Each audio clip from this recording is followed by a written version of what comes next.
What up, bros? What up, bruh? And welcome to Bruh Meets World. When it's Bruh Meets World. Your Boy Meets World fan cast. I'm Ceej.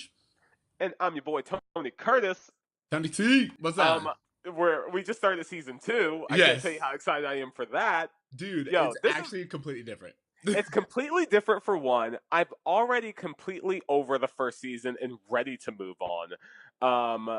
I loved immediately just saying this. I don't want to get too much into the episode, but how little we saw of their family dynamic and how little I cared. Yes. Like, I was just completely on board for everything that was happening in this episode, and I wanted more of it. I completely agree. It's actually really funny because I got so much joy from watching this episode. Like, seriously, like the excitement that I had.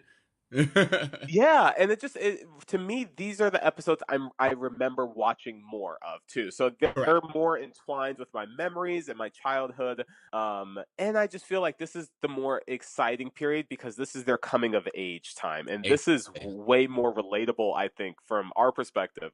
Just that awkwardness of puberty and starting high school and like what all that means, and you're finding your place. Ugh, I love everything that happened in this There's episode. that, and then also, can I just say, we get into like this season, we get into some adult things that I was not prepared for. Yeah. There's some stuff that they're jumping into that I was just like, really, for 7th graders? Okay. Okay, we're doing this.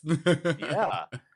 Um but yeah, so I'm super excited about this season. I loved that I did not hear that bullshit first season theme song, and I will never hear it. I'm so glad I was correct about that. That's But really yeah, good. it's a more mature setting, it's a more mature tone, and I'm here for it. Yeah, all right. So, speaking of changes, much like how this season was different for the show, TC and I are going to be including some changes to the podcast for our second season. We're evolving, guys. Ex- We're evolving with the show. Exactly. So we're doing a little restructuring things. The show layout will be a little bit different. We'll include some new segments, and this season we'll even have a few guests that we're inviting. So look forward to that. I'm so excited about the guests. I'm so excited to get different perspectives towards this show, which I think is only going to prove to be more and more relevant as we go on with this season of the series. Super stoked for it. Yeah. Fantastic things. Okay, so our first change is going to be our Tell Me About It. Now, in this season of the Tell Me About It, I'm going to give a brief, full summary of the episode, and TC and I are just going to give our first responses and kind of take it from there. So, the Tell Me About It. Tell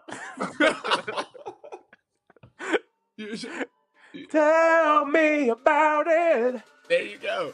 All right. It's Corey's first day of high school, and Corey informs his parents that he is not afraid because he has a plan. After consulting with older brother Eric, Corey feels secure in his understanding of his place in high school and intends to befriend the toughest guy in school, Harley Keiner. In exchange for Strong opinions about this right off the bat. But right. In exchange for this information, Corey also agrees to keep his distance from Eric at the new school, allowing Eric to keep his cool junior persona. Once at school, Corey and his best friend Sean are met with a bunch of changes they weren't expecting, including older girls, a more developed Topanga, a young new teacher named Mr. Turner, and having different class schedules for the first time. Corey attempts to befriend Harley, gets off to a rocky start when Corey accidentally gets them both sent to the principal office. It is there that Corey discovers another surprise. His elementary school teacher, Mr. Feeney, is now acting principal at this new school and his new history teacher. After being sent to the principal's office, Harley vows to beat up Corey after school, where Corey is at first fearful, but is convinced to stand his ground. In doing so, Eric and Mr. Turner come to his rescue, and Corey lives to fight another day. So, what are your thoughts? First off, there's so much about this. To me, I love that they're in high school. We discussed this a little bit last season, but apparently at this school, 7th grade is high school, which I think proves to be problematic, especially in the next episode. But yes. I'll hold all that off.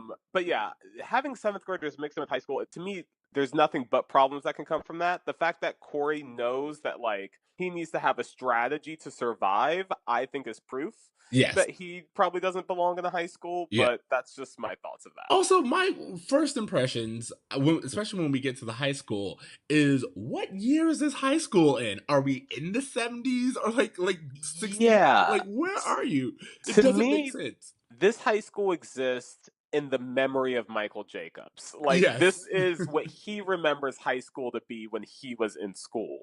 And Exactly. this was that weird change between like the 60s and the 80s where like technology hadn't evolved so much that you couldn't like basically have the same story structure. Like we couldn't do that now because of cell phones. Yeah, But correct. there was nothing that prevented Michael Jacobs from basically recreating his childhood in the 90s. So I feel like that's what we were seeing. Okay, yeah, that makes way more sense because I kept looking at this. It's like, why is Harley a greaser? Why does everyone have Harley, this you know why accent? Harley's a greaser? We've talked about this because the creator was obsessed with Happy Days, and that's basically Fonzie. If Yeah, no, it yeah, is. It's a really poor man's Fonzie, but still. it's but yeah, that whole thing was weird. He's like 30 years old. Seeing Harley next to Mr. Turner, I was like, oh, they're the same age. Oh yeah, and we're kind of getting into this. So another segment that we're gonna have, whenever we get new characters, is a segment called Roll Call, where we go through each of these new characters that we're brought into, and I'm really excited about this because Yeah, why don't you go ahead and list the characters because I do want to refer to them quite a bit. yeah. So in Who do this we got? new episode, in this season, we're gonna get the teacher, our English teacher, Mr. Jonathan Turner. Love it. Harley Keiner, which is the school's bully, so to speak. One And of the school's one bullies, of the school's bullies, and the the most feared. his two henchmen, Joey the Rat, which he's not meant. His name is not given in this entire episode. I kept waiting for them to say it, but they never bring up Joey's name. But we just know it'll be Joey, and then Frankie, who Frankie the Enforcer. I do love Frankie. There are some things that are wrong, but at the exact same time, I'm really excited to get into this. I'm so excited for Frankie. So yeah, so talking about this episode, one of the things I loved is right from the beginning of the episode, Corey is talking about his strategy for school, and what we gathered from this is that this whole season, the premise of it is where do I fit in, which I just thought was a really relatable topic for that first year you get to high school. You're looking for your place, you know, where do I belong? The fact that Corey had to like, oh, you know, I talked to Eric and I got notes on how to fit in, what teachers to avoid, and who to befriend. Like he is just looking for his place, and I feel that throughout the season. Every episode will kind of center around this idea of where do I fit in this new environment. I get that. I think what I like about it is that Corey kind of went into this with humble expectations, which means that he has like the best thing.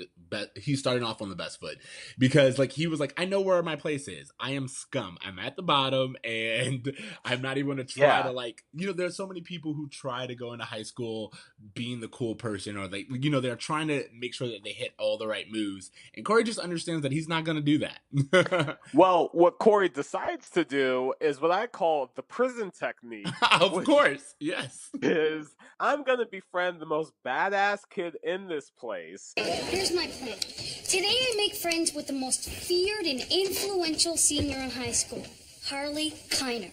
And in one master stroke, I go from lowly first-year victim to Harley's most trusted advisor. Which, to me, I just came off of seeing Deadpool 2. I couldn't Exactly. get over just how, like, tropey this concept is. But I thought it was really funny that Corey just, like, hey, I'm going to be this guy's bitch. I don't care because I'd rather do that than have to get beat up for the next 6 years, I guess, whatever they're in school for.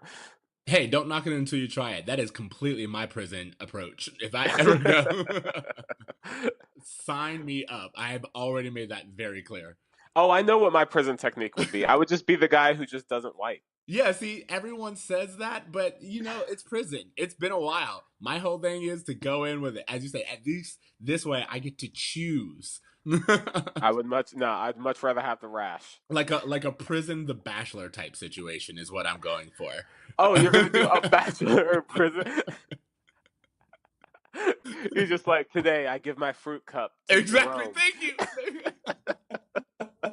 This is absolutely terrible. We do not mean to minimize prison life. Oh my Anyway, god. okay, so yeah, let's talk about it. All right, so we kind of introduced these characters, but I just want to say we're gonna take a moment.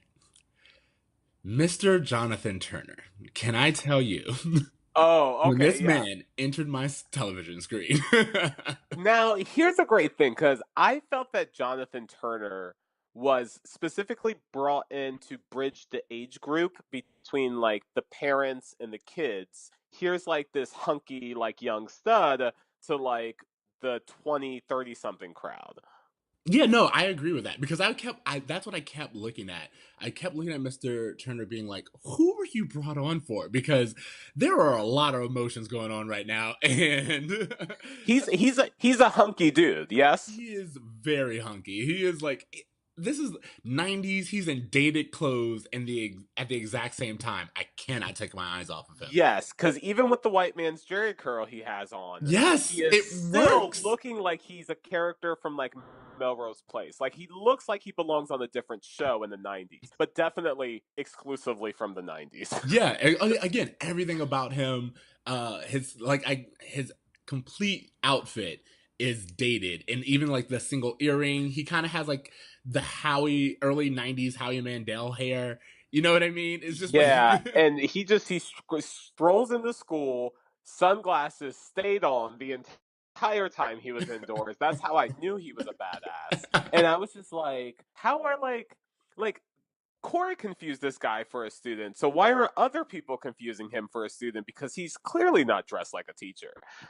yeah, but also Corey, we've like established that Corey's not the brightest here, so yeah. Yeah, I just thought that he immediately makes a great impression. One of the things I said that I thought was cool was Sean says something right before Mr. Turner comes in, where he's like, "Oh, there's not a teacher that I can't bring down," and then that's when Mr. Turner enters, Which which I is think is great because Mr. Turner and Sean's relationship becomes so complex and so like he becomes his guardian at a certain point. So it was just really interesting that that's how we're brought in is by Sean going, "Oh, who I can take down whoever comes yeah, it's a next," little and bit then of he comes next. foreshadowing in this. Yeah, Yeah, definitely. So, one of the things that we kind of hit on with the way that they're bringing in these characters like Harley and Mr. Turner is we are maturing. We are getting older, and the entire show has this feel. It is a more mature version of the show that we had seen. And I just like the boys, the actors themselves are older. They make very awkward but point mention of Topanga developing over the summer. yes. Uh, When there was, it was really funny because okay, so one of the bits is that Sean is wearing on glued on sideburns. yeah, yeah, yeah. And so Topanga's like there and she's like, "Hi guys," and then she kind of walks away and they're staring right at her ass and she's like, What are you staring at? Nothing. New blouse? Yeah, I got it over the summer. Summer was very good to you. Yeah, well, at least what I grew is real. exactly. which I just thought was just such a great bit, and also a reflection that the show is noticing. Yeah, exactly. Topanga's throwing them things. They're getting older, and I think that they're just giving us all types of hints that we will be dealing with more mature content. You know, Totally. and this is no longer your kid show that you saw last week. Cherry bombs is not the biggest problem we have so right now. Can I ask you a question? Yeah. At any point in this episode did you go, "Wow, I wish Minkus was here"? No, I didn't.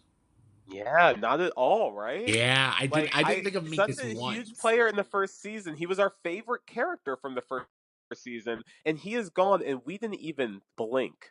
Exactly, and I think that I believe that that's why he was written off. He just didn't have a place here. Like they even have the two nerd characters that Which is so funny, by the way. It's such a funny bit throughout the show that, like, every time, right before Corey and Sean enter a room, there are two nerds that are basically the nerdier version of them, and they open up a door, hit them down and then say exactly what they say. But which I thought was interesting is that the entire episode is about Corey not wanting to get bullied by Harley Keiner when him and Sean are kind of bullying these other nerds. That's what I was going to entire say. episode, low key. Yeah. They're unknowingly making these two gentlemen's experience in First Day worse. And they kind of show that these kids have the exact same journey. Speaking of other kids, I did have a problem when they walked into school and you see these kids and there's a boy just in his underwear. There's a kid, yeah, completely in his boxers and socks. That's all he has on. And he's like, they took my clothes. And I'm like, all right, so again, instant rape vibes. I don't know what was going on in other people's high schools, but this is not okay. Like, they just took all this boy's clothes and have him walking around. And I get that it's used for comedic bit, but at the exact same time, when we always compare things like that are acceptable then and not acceptable now, yeah, just taking a dude's a seventh grader's clothes and have him walk around in just underwear, nothing good's coming from that. This is a note that I took consistently was how like this approach to bullying, because clearly bullying is a massive problem at this school. Kids are having to like prep for the bullying at the school before they attend, and it's just such a 90s approach to make bullying like this humorous rite of passage instead of just like accepted abuse. Yeah, exactly. Because there's even a point where like so I mean I'm jumping ahead a little bit, but Frankie I'm sorry, Harley Keiner burst into the cafeteria and is like, all right, who took the last piece of chicken? I'm gonna kill the guy who took the last piece of chicken. There are students there. There are teachers in this cafeteria. No one says anything to this guy who is threatening death. And that's the other thing I noticed. It's not just, I'm going to beat you up. It's, I'm going to kill you. Exactly. It's the verbiage they use. Exactly. You can never get away with that shit now. Exactly. And again, these are things that I think it should be noted because, first of all, I do want to make it very clear. This episode is hilarious. Like, it's so funny. There's so many funny bits throughout the whole thing. But I think, especially the chicken part, when he does come in and he's like, "Who ate the last piece of chicken?" and Ben Savage just kind of drops it, the chicken leg, like into the fountain. The comedic timing and the bits are just great. But I do think it's important to note that there are just messages that they're subtly giving that don't deliver the message they're trying to say. Speaking of messages, when we meet Frankie the Enforcer for the first time, so Corey and Sean are walking in school, and then they're like, "Oh, you know, bullies." Frankie comes up, starts bullying them, and he's like, "Why are you in my way?" And then Corey says something like, "Oh, if I were in my class, I wouldn't be in your way." To which Frankie responds, looks confused. I think he's saying that if he was someplace else, he wouldn't be here. What? You saying I'm gay? No, I didn't say that. Come on, let's finish him off. No, I need to be alone with my thoughts. And it was like, whoa, that came out of no nowhere. one said you were gay. What? Where is that coming from? That was one of those things where, like, now we would totally, like, if this was made today, we would totally bring that moment and, like, develop that character a little bit. You know what I mean? It's like he would have a whole story arc about, like, being comfortable with his sexuality and all this other stuff. So this is what I wanted to ask you, because are they trying to say that Frankie is gay, or was that just a moment of, like, unprovoked gay panic? I think so. It's hard because this is the 90s and homophobia is part of the comedic bits and tropes. It's hard to say whether or not they were trying to make a statement about the character or if they were just using it. Or, as you were saying, if Michael Jacobs was just like, I knew a bully who was like this, who turned out to be gay. You know what I mean? I don't know exactly where they were going with it, but I will say, as a gay man, I laughed hard. I laughed hard because one of the things we do know is that he does end up liking women. So he does end up liking a girl. So that's why I just wanted to ask to see if your initial response for that was more of a gay panic, or if it was you think he's revealing his character arc. We also find out a lot about, I mean, we're kind of giving spoilers, but with Frankie is shown to be a very sensitive character and a very sensitive man. And this is just like one of these journeys that we're going to go on later in the series. But I think for this particular episode, they didn't even really think that through. I think we are introducing all of these kind of tropey characters. Frankie is like this big, large, intimidating bully. So I guess a little bit of the gay panic part. And, you know, everyone's, again, this is high school. Everyone's questioning themselves. There are lots that are... these boys are sensitive about. And I think it was just more used as a comedic bit than it really was any saying into his character. But now that you're talking about this, and the more I'm thinking about what we know about Frankie Stechino, Frankie the Enforcer, what we know about him is that his father is a famous wrestler. We don't know this yet, but it will be known to us before the end of the season. His father's a famous wrestler. He is a sensitive kid who likes to write poetry. I'm sure he probably got assumed to be gay throughout his entire life, and maybe this is just him being like, whoa, is this coming from you right now, bruh? Are you accusing me of being gay right now? Whoa, Frankie, no one's talking about that. Your dad's not here. Maybe Yeah. put those feelings behind you. That's what I'm saying. When I saw that, it made me laugh because that little quote was definitely like a hint of a backstory where you're like, whoa, dude, like, what is home like, you know, it's just like no one said anything about sexuality. Where are we going with this? And I do see that storyline. Again, if this was made now, we would get an episode specifically dedicated to that misconception and the ability to be sensitive and poetic and creative, but not be gay, or be curious, or fluidity, or, you know, whatever. It's just like nowadays, if this was made modern, that would definitely be a moment. I'm just saying. Yeah, and so we have this sensitive character in Frankie. What did you think of Eric in this episode? I was going to ask you the exact same thing. So here's the thing. I like Eric this season. We use Eric a lot more this season. Well, he's part of the school dynamic now, which he wasn't before. Yeah, he's part of the school dynamic. He's in his zone this season. They really know how to play him up, play Will Friedle up. And so that alone for me makes me like Eric more. In this particular episode, it's a little weird because, you know, he's distancing himself from his brother, and he made Corey sign a contract that morning that he wouldn't talk to him at all throughout any period throughout school because he doesn't have a brother. As far exactly. As yeah, and so see, those things to me, that very much feeds back into who Eric is, but it was a little weird because Eric's like a cool junior for some reason, even though we know that he wasn't. But he does have a car now, so. Yeah, he has a car and he's older, so he's in a different grade, so I'm sure that makes him a little bit more desirable, especially to Margaret Moreau, who is the actress that he was flirting with, who you might know from Parenthood, Wet Hot American Summer, or as I know her best, Connie from the Mighty Duck movie. I thought she looked familiar. I didn't look that up, but I'm glad you did. But I do want to talk about, we talked about, of course, my desires to, you know, stay after school with Mr. Turner. But let's talk about time in his class. Let's talk about the way that Mr. Turner teaches.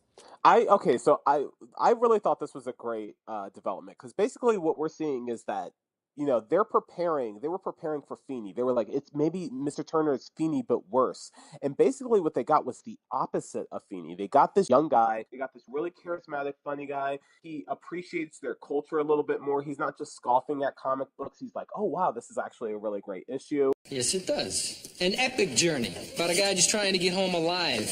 In fantasy worlds with characters who have these ancient notions about loyalty and heroism. Yeah, who wants to read that? Yeah, apparently you do. What is that, X-Men? No, it's... What, I don't know X-Men when I see it. It's a great issue, isn't it? But by doing that, there's a teacher now that they can relate to outside of Feeney. Feeney seems like, yeah, it's a more mature, wise, sage opinion, but like when Corey just has a simple question, he's going to go to Jonathan for that. And I think having a little bit of both in his life is really going to create a great balance to him, and also to Feeney to have a character that he can play off of now.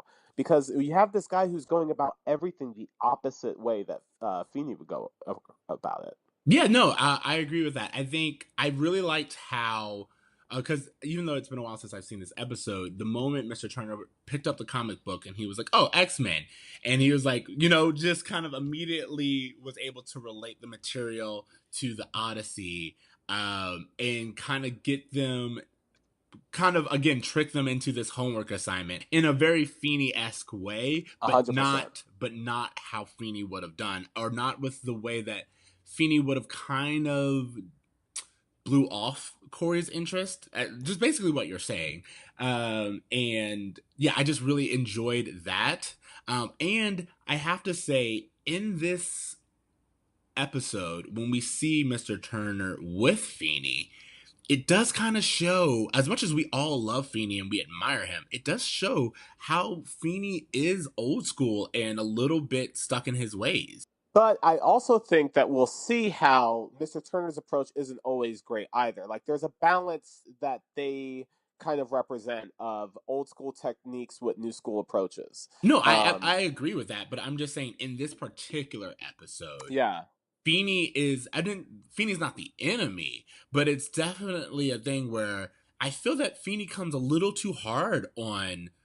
He's skeptical. He's very skeptical of Jonathan's techniques. Well, he says, which I really do like, he says that it'll be an interesting school year.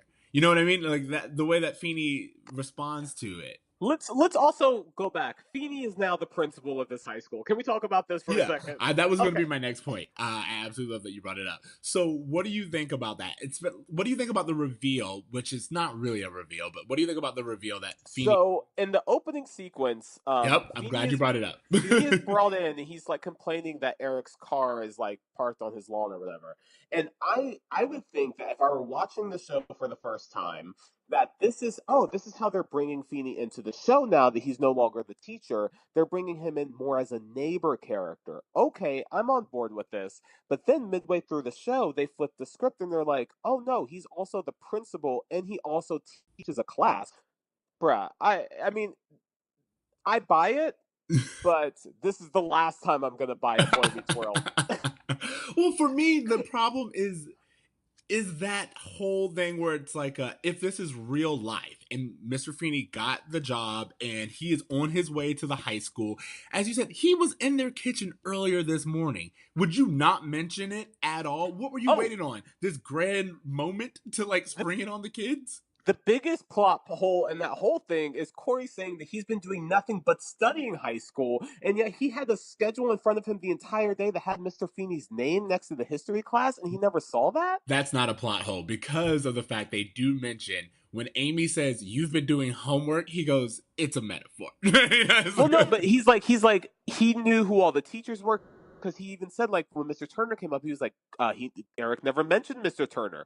So you would just think that, like, he would have done some research at his own schedule, class But it schedule. also seems that they didn't check their schedule. There's one, Corey did research on the school, and this is Feeney's first. Oh, yeah, because they were surprised when they didn't have the same second class. They didn't really know what their period after Jonathan's class was. Exactly. That's what I'm saying. They didn't look at their schedule. They didn't know who Mr. Turner was. They didn't know that he had history with Mr. Feeney. He didn't know that they were separated. Topanga even kind of says, Topanga was Topanga. She looked it up and she was like, we're all in the same English lit class. But the rest of them didn't really... Like Corey and Sean, they did research for how high school will influence them. They didn't do research for attending high school. Sure. And the way Corey gets sent to see Feeney in the principal's office is because he was caught trying to be Harley Keiner's bitch instead of being in class. And that's at the point where Frankie gives him the name Johnny Baboon, which he will be referred to as Baboon for the remainder of the season, if I'm correct. Yes, Baboon. I do like the way that Harley says Baboon. There's something about again, he comes off so 1950s greaser, and he also, again, 29 years old. minimum 29 years old. I have to say, one of the things that I wanted to ask was where are all these accents coming from? Even Mr. Turner's accent, I'm like, what is this, a Philadelphia accent? Am I missing? There is a Philadelphia accent. No one is doing it well. No one is doing it consistently. But I feel like Joey's is the closest. Okay. It's hilarious to me because the way that Mr. Turner talks, it's just weird. It's just kind of like this bro cha-cha. I can't even explain it, but you have to listen. Yeah. Because when he gives that little speech in after school or whatever. 3 o'clock, guys.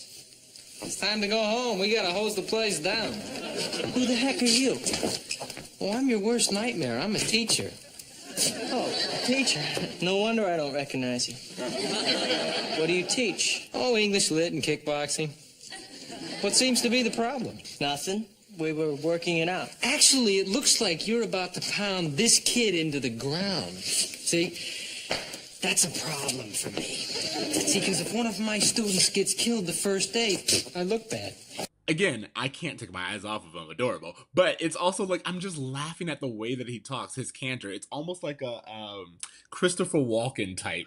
Yeah, it's very just he's doing an impression of someone. Exactly. And almost kind of poetic way. It's like a beatnik. Yeah, I guess would be the closest vibe to it. Yeah. All right. So, do we want to talk about Corey's whole journey throughout the day? Yeah, I mean, I think it was really important and cool that they made the story that Jonathan teaches, the Odyssey. I just thought that was such a cool way to weave it into the whole structure of going into a new world for the first time, the boys going into high school, encountering new characters, some friends, some foe, getting into all these mishaps and adventures. That's a perfect way to tie in a classic literary tale, and I feel like we'll continue really see Boy Meets World do more and more of this, way better than we did in the first season, where it seems like sometimes the lesson didn't always correlate to what was going on with the story. Yeah, well, so I agree and disagree. I liked the choice of the Odyssey. I think it's first of all, it's very stereotypical of first day of high school type book that you would get. The story of the Odyssey does parallel this new journey that we're going on. I liked that. I even liked the idea of Corey later on being able to talk to Mr. Turner and be like, hey, does that Odysseus guy ever make it home? You know what I mean? It's just which I thought was a great way to end the snow cap the episode, was bringing it back to the Odyssey. That was the Michael Jacobs moment of the episode. So, Odysseus, looks like you make it home safely. Thanks, Mr. Turner. I'll see you tomorrow. Read the book. I lived it. Their comedy in this episode, I just can't get enough of. I love it. Can I just say, I'm sorry, there was one joke at the beginning that made me I thought was really funny, where Alan's like, no one's going to high school with a plan. No one else has a plan. Immediately, Sean opens the door and goes, Corey, I lost my copy of the plan. Exactly. No. Again, I laughed the entire episode. There's so many little small gags and jokes throughout the thing that even though all of this huge story is going on, because it really is kind of a long story, there's not really a B or C story, right? Well, that's what I was going to say. It's the thing that I like about this episode and what we just made the connection with the Odyssey is that does tie in. What I don't like about it is they don't really explain how that ties in. You know what I mean? It's just you'd have to you'd have to know the Odyssey to know how it kind of correct parallels, and that's my thing. It's this, it kind of does that thing where we did complain before, where it's you mentioned the book, and because you mentioned it, yes, we're seeing parallels, but you aren't really drawing those parallels. You're just kind of... Well, I will say that they don't always do that, because I feel like they just don't simply have the time to kind of structure out a lot of these stories. So when they bring up things like this, or Christmas Carol or Elephant Man, or some of these other books that they bring up, they kind of touch on it lightly, just so it helps paint the picture for those who understand it. But yeah, I don't think we're gonna see a lot of deep dives into that. Yeah, okay. So I'll give you that. It was just, that was the complaint of mine that I had. All right. So you have anything else you want to say about the episode? We talk girls. The the entrance of girls and Sean's relationship with girls, because that becomes apparent. Like, there's at the end of the episode, Corey has this confrontation with Harley, and Sean goes to hide in the locker. Eric comes in, he helps Corey out. Jonathan Turner comes in, helps Corey out. They kind of have this moment. Everyone leaves. Corey goes to the back to the locker. Sean is penetrating a girl in this locker. Yes? He's not penetrating. No? They are making out, which they make it very clear that it's just making out. But nonetheless, yeah, first of all, we find out that there is room for two inside these lockers. And then also that, yeah, they kind of established, it's kind of weird to me, and we will definitely get into this in the next episode, but it's kind of weird to me that they kind of established that Sean, the seventh grader, is already a ladies' man. Yeah, because he goes up to talk to Eric on Corey's behalf in the cafeteria, and Eric's friends are interested in Sean, which apparently there's a huge age gap there, but they are still trying to flirt with the seventh grader. Yeah, I mean, to be fair, I don't think it's that, like, I don't find it a problematic age gap. It's not like, she's a college freshman and he's No, but he is seen as an equal amongst the older kids. Exactly, because of his attractiveness. I mean, again, they set up what we're going to have this journey of Corey and Sean throughout high school. So I think it's perfect, because before they even actually address it, they just kind of set it up. But it is weird that they are already saying Sean's hot. You know what I mean? Yeah. And that was weird to me. But also, with Sean being hot, we do acknowledge that these characters are getting older and sex is now on the table. Sex is, yeah. Or in the locker. We're talking about sex, baby. We're talking about you and me. We're talking about all the good things and the bad things that can be. I'm glad I let you finish that.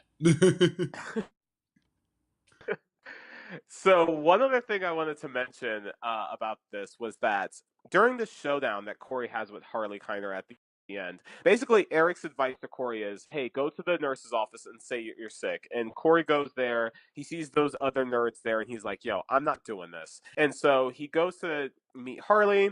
And Harley's basically like, hey, are you going to run? Are you going to like scream? And Corey says, I would rather be dead than be at the school coward for the next 6 years, which I just thought was just a huge like growth period for him. Like, he was so fearful this entire time of like getting beat up.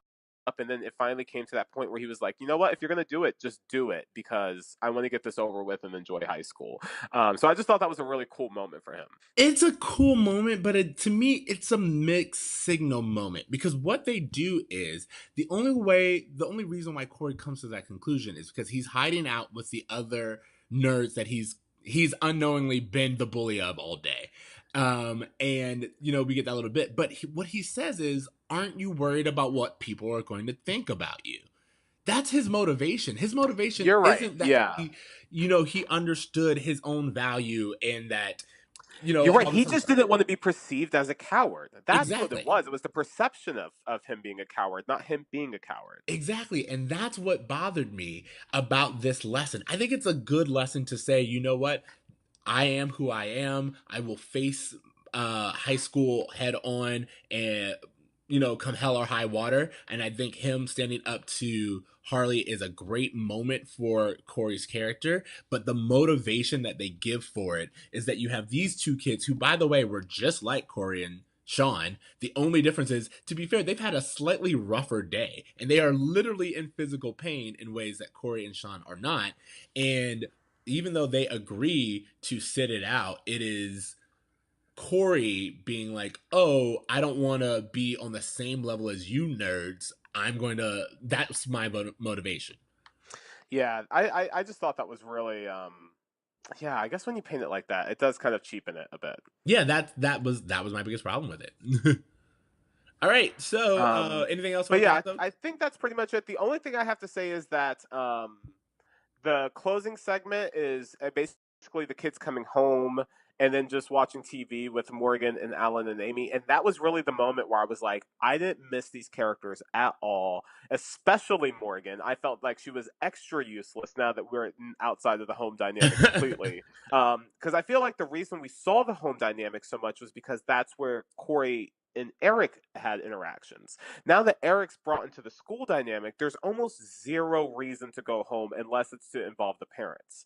Why is Morgan even there now? Well, first of all, we will handle that in a few. But also, one of the not issues, I think the difference is season one, we talked about this, especially when you watch the first episode of season one, it's a different show with a different goal. Season one is a dad and a son story.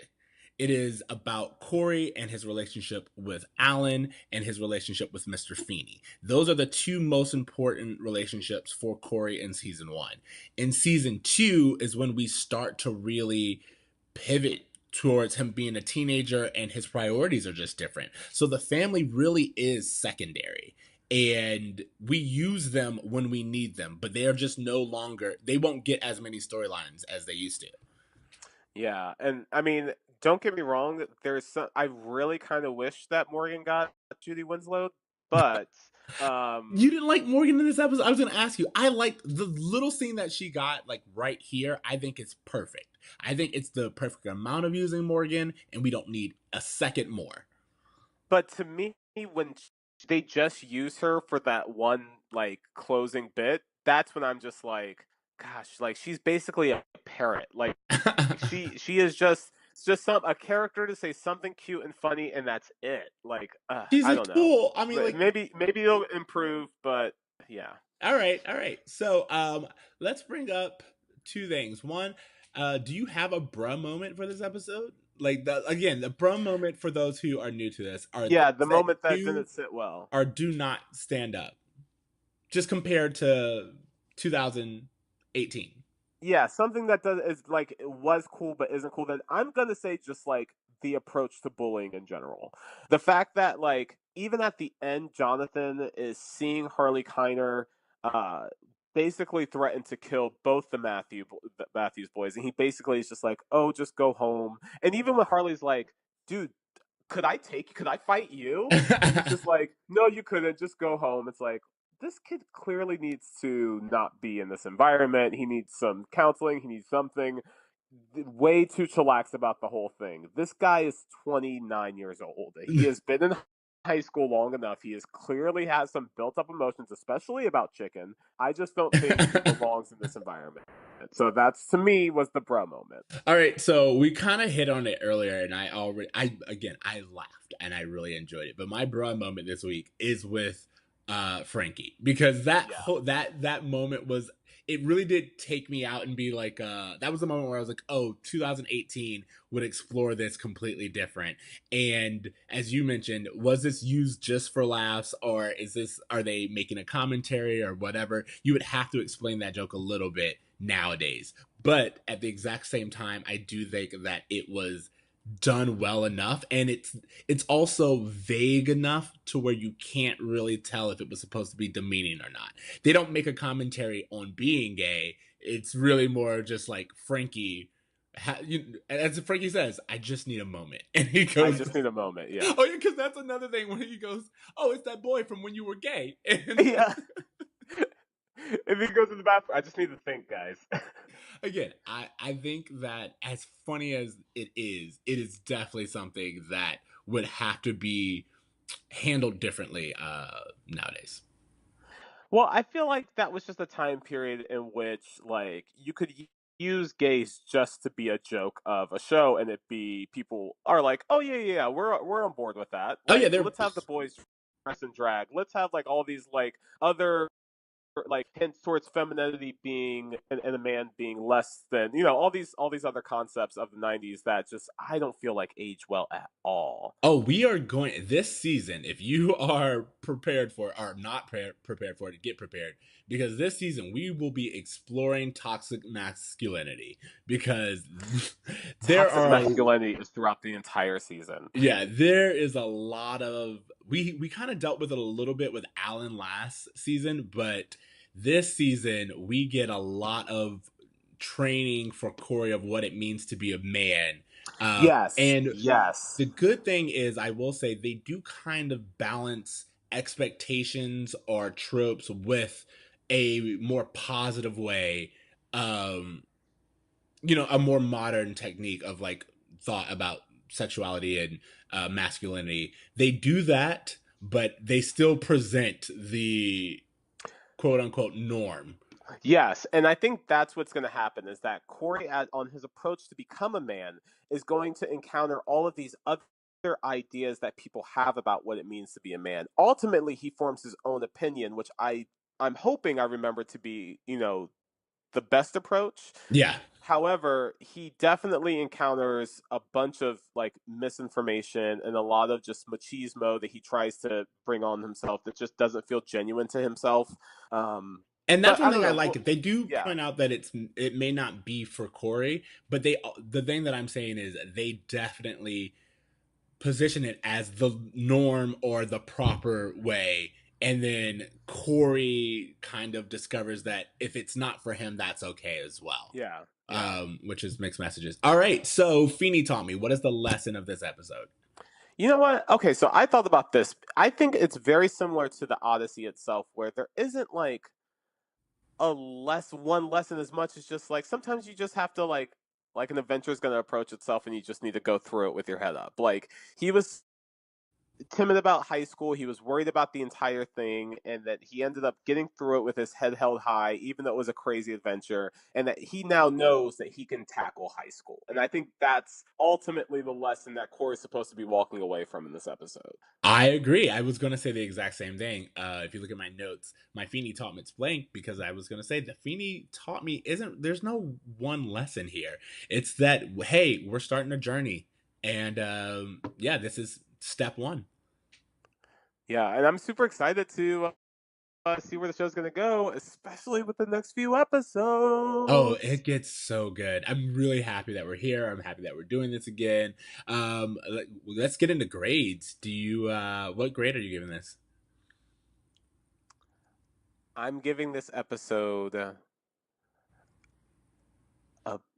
B plus. Oh, shut up! That's so crazy. I have B plus on my notes. B plus. Oh, okay, yeah. Because it's a good episode, but it's like if this were an episode in season 1, it would have been an A plus for sure. But I gotta say, you know me, I'm hesitant to give out good grades right off the bat. Yeah, so you gotta have some room to grow. It's funny to me because you grade on the scale of I'm thinking ahead of all the episodes that we have, and I'm saving my A's for like the really A-worthy episodes in my mind. Whereas I always grade for like what we got today and then compared to what we've seen previously. So to me, this is a B plus episode because it's great story and great comedy, but it also kind of half-asses the connection to the Odyssey.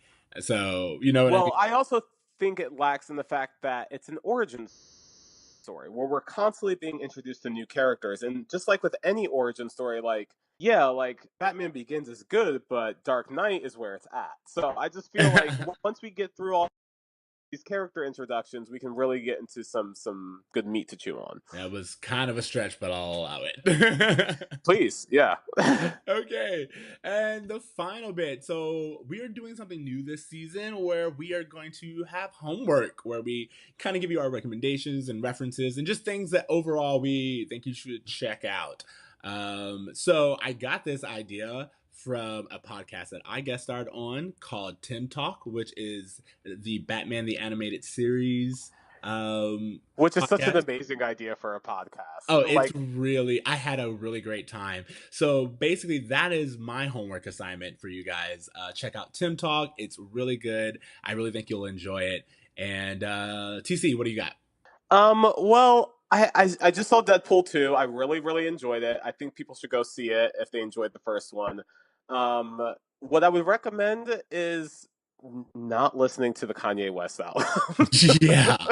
I don't know if I should say that, but like I'm a huge Kanye West fan. Me and CJ both are. Like we talk about him all the time, but so disappointed in this Ye album, and guys, I don't know. Don't waste your time with it. Very, very. Yeah, honestly, I was gonna say, I was gonna mention the Kanye album, but like I didn't know how to preface it without promoting it. But like your way was fine too. It's just like do yourself a favor, pick any other Kanye album. And yeah, just like I don't know. I mean, you guys can comment and let me know what you think, but I was very disappointed by just Kanye in general this last like 6 months or so. So was really hoping the album would be a payoff, and it just wasn't. Nope, it was not. All right, so that is our episode. Thank you for listening to Broad Meets World. Remember, you can find us on Spotify, iTunes, or Stitcher. Make sure to leave us a rating. We love that you guys have given us ratings before. You can also follow us on Twitter and Facebook at Broad Meets World, or email us at broadmeetsworld@gmail.com. You can find me on Twitter at Extra Ceej. That's XTRACEEJ. And TC? You can find me at my Instagram at @abraverme. I'm also getting back into MySpace, guys. I had some information stolen from me through Facebook, so I decided to go backwards. So if you guys would like to join me on the train to return to MySpace, please find me at returntomyspace.facebook.com. And yeah, let's get on that together, guys. Is that even a thing? Tell me your life. Yo, look. Okay. We'll figure it out together, guys. All right. Well, remember to dream, try, and do what, TC? Dream, try, and do good, guys. All right. Later, bros. Later, bruh.